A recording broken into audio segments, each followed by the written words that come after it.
World war to जो कि 1939 में शुरू हुई थी वो 1945 में ख़त्म हुई, इन विच हिटलर लॉस्ट द बैटल और जर्मनी सेकेंड वर्ल्ड वॉर हार गई और इसमें यूके और यूएसए की कंबाइंड फोर्सेस को विक्टोरियस डिक्लेयर किया गया।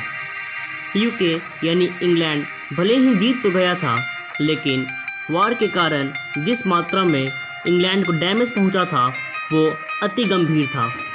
उनकी इकोनॉमी बिखर सी गई थी, उनके इंफ्रास्ट्रक्चर बुरे तरह से हिल गए थे और बिखरे हुए इकोनॉमी और इंफ्रास्ट्रक्चर से एक कंट्री दूसरे कंट्री पे कैसे रूल कर सकता है।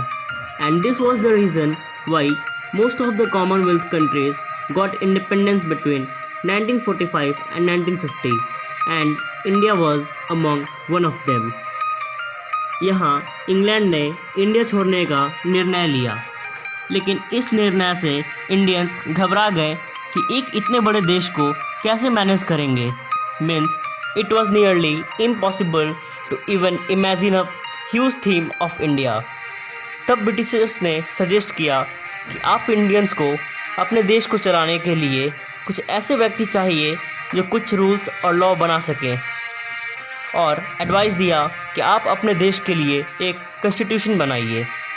So what does a constitution basically mean? It is the set of rules, set of regulations for the functioning of the government.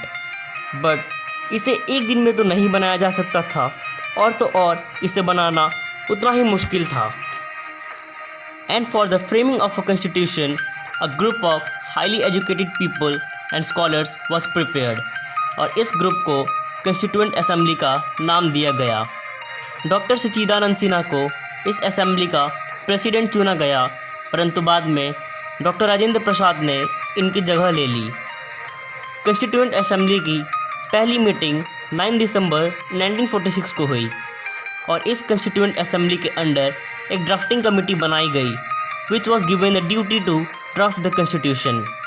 और इस ड्राफ्टिंग कमेटी के चेयरमैन थे doctor B R Ambedkar, who is also known as the father of Indian Constitution।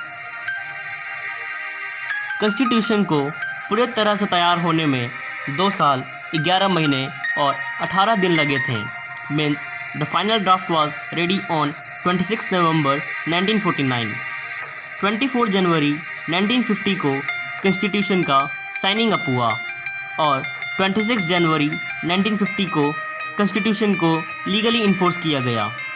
And Constitution declared India as a sovereign, socialist, secular and democratic republic, यानी India को एक समाजवादी, धर्मनिरपेक्ष और प्रजातांत्रिक गणतंत्र घोषित किया गया और इंडिया अब अपना डिसीज़न खुद ले सकता था। इसे अब इंग्लैंड की अप्रूवल की ज़रूरत नहीं थी। And our constitution assures its citizens justice, equality and liberty and promote fraternity, यानी हमारा कॉन्स्टिट्यूशन हमें न्याय, समानता और स्वतंत्रता का आश्वासन देता है और भाईचारा को बढ़ावा भी देता है। तो दोस्तों, अगर आपको यह वीडियो पसंद आई हो तो लाइक करें, शेयर करें और सब्सक्राइब करना ना भूलें। जय हिंद।